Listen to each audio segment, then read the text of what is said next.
Hello, Gabrielle here from mypizzatoppings.com.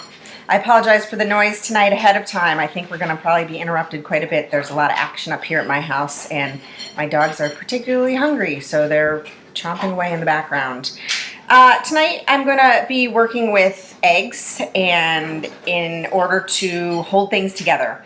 And I am going to hold some meatloaf together. I'm going to be actually stuffing some peppers, which is I've never done before, but I'm going to try to combine this, my usual meatloaf, with stuffed peppers. And my main purpose, actually the reason I came up with this, was because I found all this great fennel and I'm not quite sure what to do with the fronds, so I came up with an idea to stuff some peppers with the fronds of the fennel. So I'm going to make some fennel pesto, some manual fennel pesto. I don't think I'm going to put it in the blender tonight, and I've switched my idea back and forth with this this idea several times, so as I'm doing it I might change my mind again.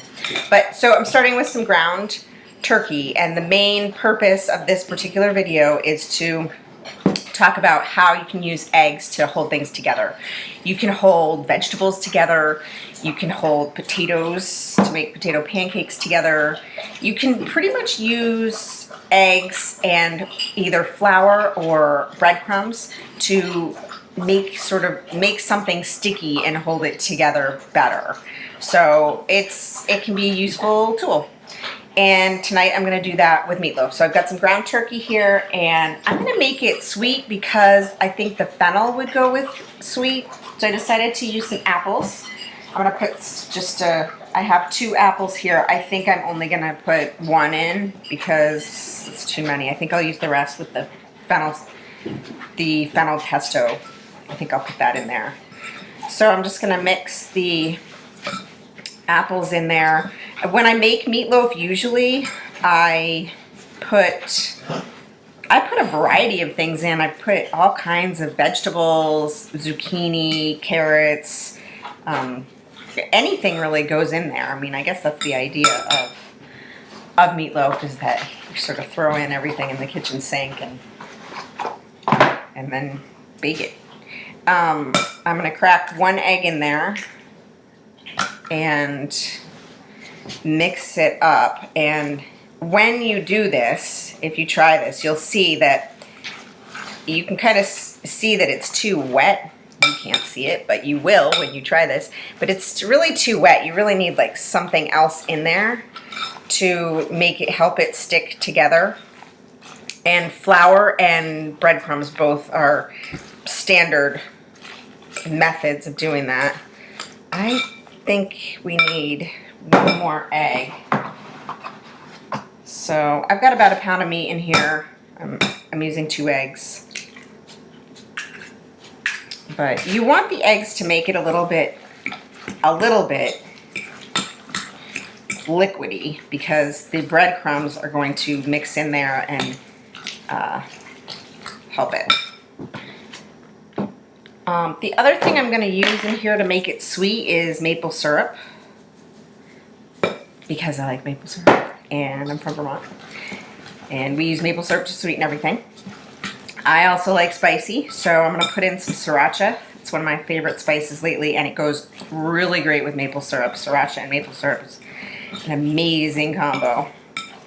So I'm just mixing this up, and you know, I'm not using I should probably be using my hands. I wasn't, because I was touching other things, but I'm gonna use my hands because I think that's important to get the consistency.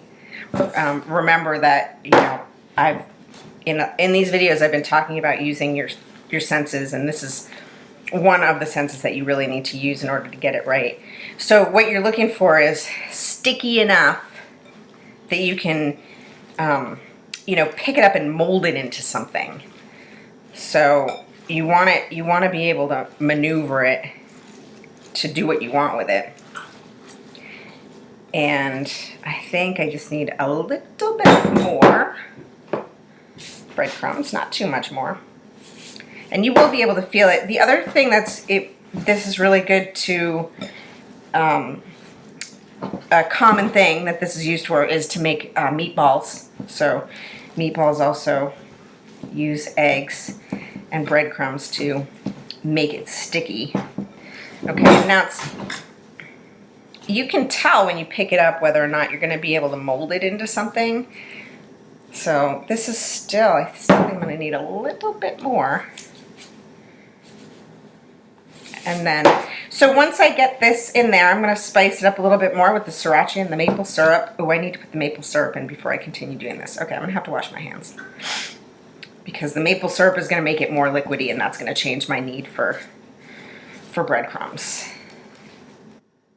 Okay, so I just put in, I had to open that jar, and it was really hard to open, so I didn't think you guys need to see that. So I put in some maple syrup here, and also some sriracha. I'm back to using the fork just because I want to be able to touch things, and it's hard to touch things if I have ground turkey all over my fingers. So right now I've got about 1 apple in approximately a pound of meat with sriracha, a bunch of sriracha and a bunch of maple syrup, and also some breadcrumbs and a couple of eggs. I'm gonna add my last dose of breadcrumbs here to soak up some of that liquid. And I am going to do just a couple stuffed peppers tonight, and with the rest of it I'm going to put the meatloaf in just a muffin tin, and then I will probably freeze those. So that's just something else to know. This, you know, once you cook these, they freeze well. It also, if you make any kind of, if you make regular meatloaf, but if you make meatballs with this, they will freeze up nicely. You can just put them in a Ziploc bag, throw them in the fridge, and then, or freezer, and then you have them for when you want them. Okay, oh, perfect. This is perfect. So now I'm gonna take, well, I think I'll stuff the peppers first. So I have a couple of red peppers here. I got red because they're a little sweeter. And I'm going to put some of the meatloaf mixture.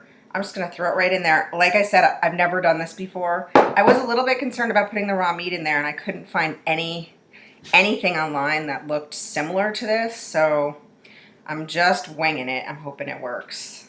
But the timing is going to be hard to, it's going to be hard to know whether the peppers will cook at the same rate as the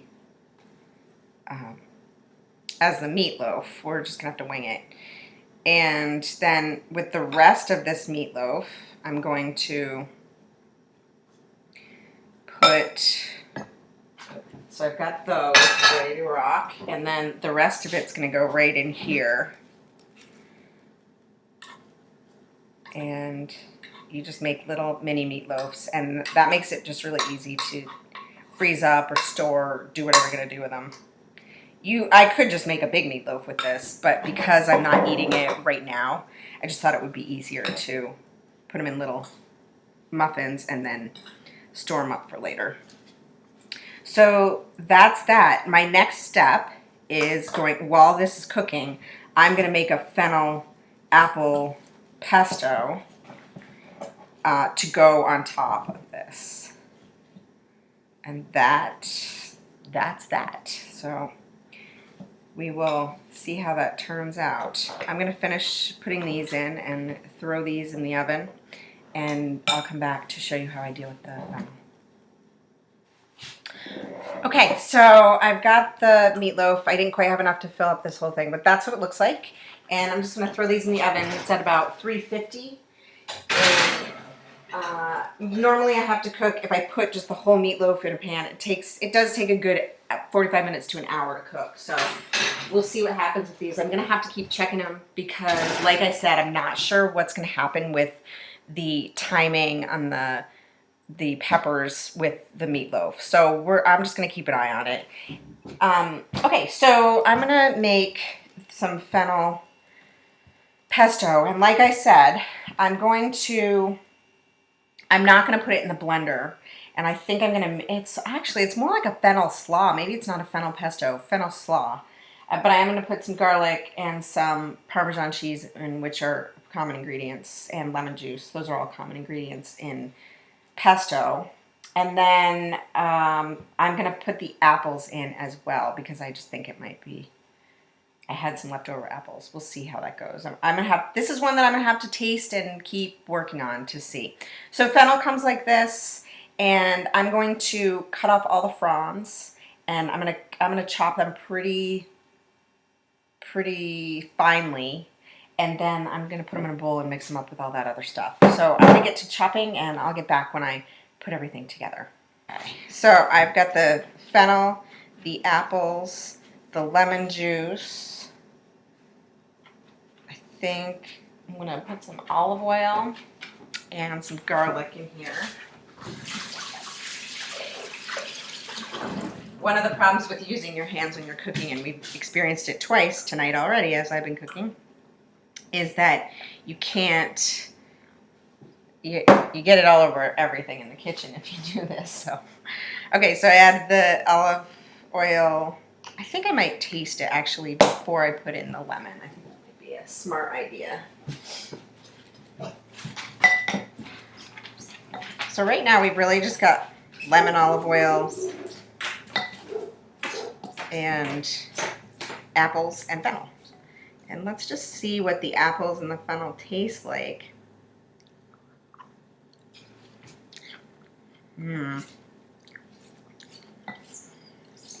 Oh, it's really good.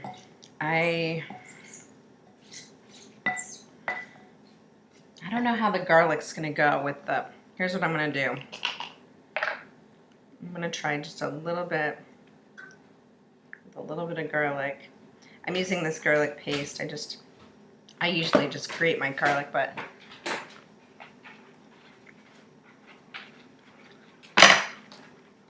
I'm so glad I did that. Okay, so I'm really glad I did that because I was nervous about putting the garlic in there with the other flavors, but it's really good even with the apple, the sweetness. So again, use my taste to figure that out. Okay, so I think I'm gonna leave it like that. That was really good. I might put some salt in here. And I think I'll wait to do, I'm gonna put parm on, but I think I'm gonna wait and put it on the top of everything when I put it together. So, I don't know what you want to call this, some sort of fennel slaw. And I'll be back to put it all together and show you what it looks like and try.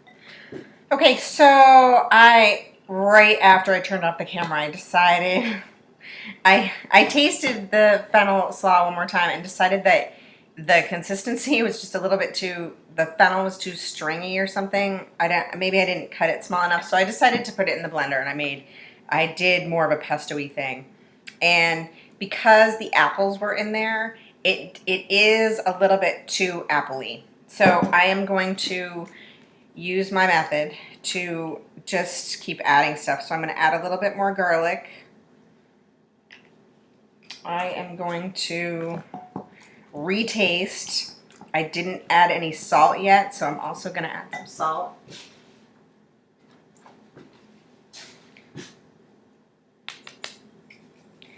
So salt and garlic, and let's mix it up and see if that helps. It wasn't horrible or anything. It just was because the apples are now blended, it was a little bit too appley. So